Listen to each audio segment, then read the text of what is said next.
Salve, salve família, aqui quem fala é o Lutz do canal Cortes Podcast e no meu primeiro mês monetizado eu já fiz $3.000 só seguindo o que esse cara fala no curso dele. Então se você quer ganhar dinheiro com internet e YouTube sem nem precisar aparecer, confere o primeiro link na descrição. Porque meus pais são separados, né? O meu pai traiu minha mãe e eu fiquei morando com ele em Sumaré. Mas por conta das minhas amizades, eu fazia curso de inglês lá também. Então eu meio que fiquei presa lá. E eu vivia com o meu pai, né? E era assim, aquilo não era vida, sabe? E ele mesmo falava pra mim, isso não é vida que você tem. Então, vamos procurar um apartamento, vamos morar junto, vamos, sabe, seguir adiante, seguir a vida. Você se sentia presa? Me sentia Não, muito... é um pouco mais forte, né? É um pouco mais forte, assim. Era um relacionamento meio que abusivo, né? Assim, entre pai e filho, era abusivo, né? Era muito abusivo. E quando era com a minha mãe, também era abusivo com a minha mãe. Por isso que ela pegou e foi embora. Ela foi pra casa do meu avô, que hoje é falecido, né? Tem uns 2 meses. Uhum. E ela mora lá no interior, mas ela tá ficando aqui em casa, né, com a gente. E aí, parte que eu parei? Da parte que você morava, que tinha com os problemas. Morava em com meu casa. pai. Então, tipo assim, eu tinha que fazer o que meu pai queria, eu tinha que fazer tudo que ele mandava, senão o pau comia. Aí ele gritava comigo, falava, mas você tá morando na minha casa, você tem que fazer o que eu mando, sabe? E aí apanhava, e aí ficava sem computador, eu não podia jogar, porque eu comecei a jogar com 9 anos de idade, né? Eu comecei a jogar com meu irmão, eu tenho um irmão de 26 anos. E ele me ensinou a jogar, e aí desde pequenininho eu comecei a jogar e tal. E foi uma coisa também que me conectou a ele. Foi os eventos de jogos, que a gente sempre ia e tal, e a gente se trombava. E, cara, era insano, né? Mas, assim, o que eu tinha ali com meu pai na casa não era vida. Então, aí eu peguei e falei pra ele, não, vamos. Aí eu comecei a procurar apartamento. Eu demorei 5 meses pra achar um apartamento. Aí eu falei pro meu pai, eu falei, olha, tô me mudando, vou pra Alphaville e você ficou com a casa, né? Aí meu pai ficou sozinho em casa, sem ninguém, eu fui morar com ele. Aí hoje até hoje a gente mora junto, desde 2019. E acho que foi basicamente isso, né? Acho que foi 2019 a gente mudou, né? 2019. Qual foi a reação do seu pai com a sua saída? Ele ficou bastante triste, mas assim...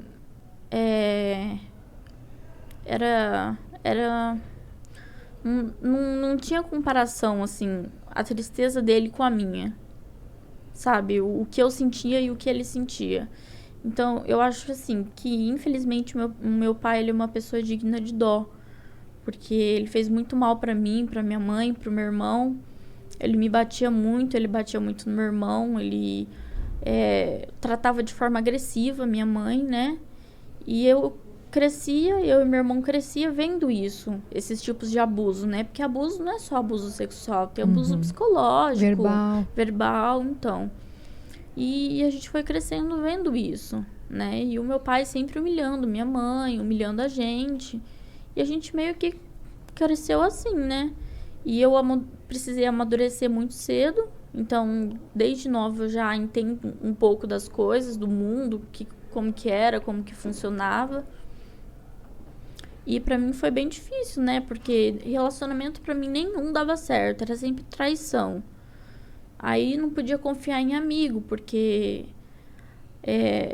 teve o problema que eu fui estuprada, né? Eu tinha 17 anos e eu contei pros meus amigos, né? Eu falei, olha, aconteceu isso comigo. E os meus amigos, eles davam risada. Eles falam, pô, isso não é assunto que se brinca, você tá zoando com a nossa cara. Eu falei, não, eu tô falando a verdade. E eu fui na polícia, a polícia falou, olha, não tem o que a gente fazer.